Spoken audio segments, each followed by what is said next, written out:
Halo rekan-rekan profesional, berjumpa lagi dengan saya Maria Anggia. Kita sampai di bagian keempat yaitu strategi merek.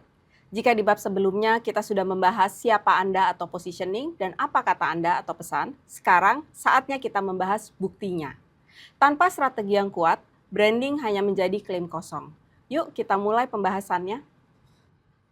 Mari kita kembali ke metafora kue dan icing. Strategi merek yang sukses harus menyatukan keduanya. The cake adalah substansi Anda, keahlian teknis, pengalaman, dan hasil kerja nyata.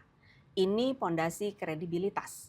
The icing atau lapisan gula adalah citra Anda, seperti kepribadian, gaya komunikasi, dan bagaimana Anda membawa diri. Kue yang enak tanpa icing akan terlihat membosankan. Icing yang cantik tanpa kue yang enak hanya akan membuat orang kecewa.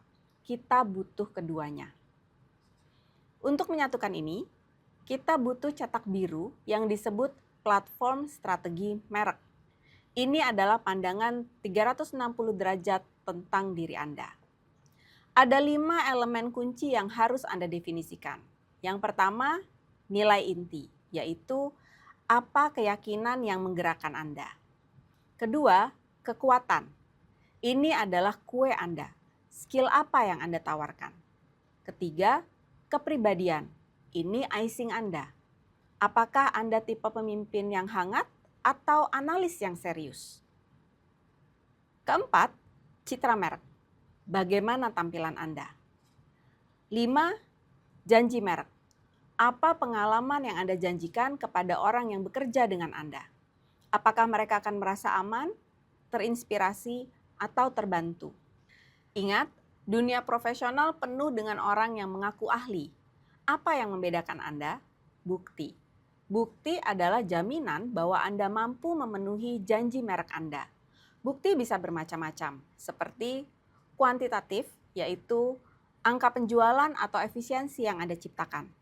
2, pengalaman nyata, proyek sulit yang pernah Anda tangani.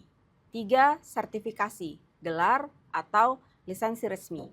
4, portofolio, karya yang bisa dilihat.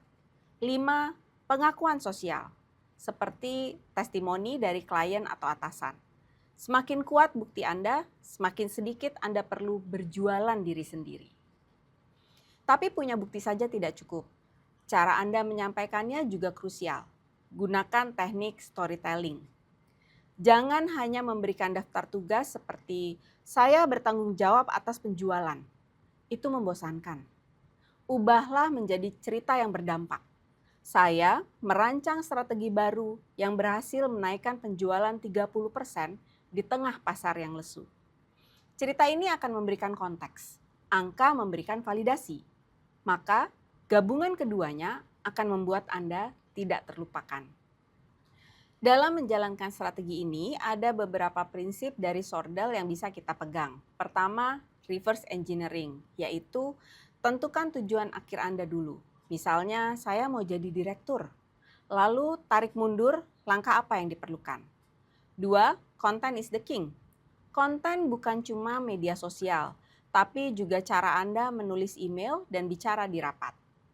3, be yourself. Orang mencari keaslian, bukan kesempurnaan. Dan tujuan akhirnya bukan sekedar mencari follower atau audiens, tapi membangun komunitas. Audiens hanya mendengar, tapi komunitas membela dan mendukung Anda. Carilah teman, bukan sekedar pengikut. Sebagai penutup, satu kata kunci untuk strategi merek yaitu konsistensi. Reputasi tidak dibangun dalam semalam. Reputasi dibangun dari tindakan-tindakan kecil yang selaras dengan nilai Anda, yang dilakukan berulang-ulang setiap hari.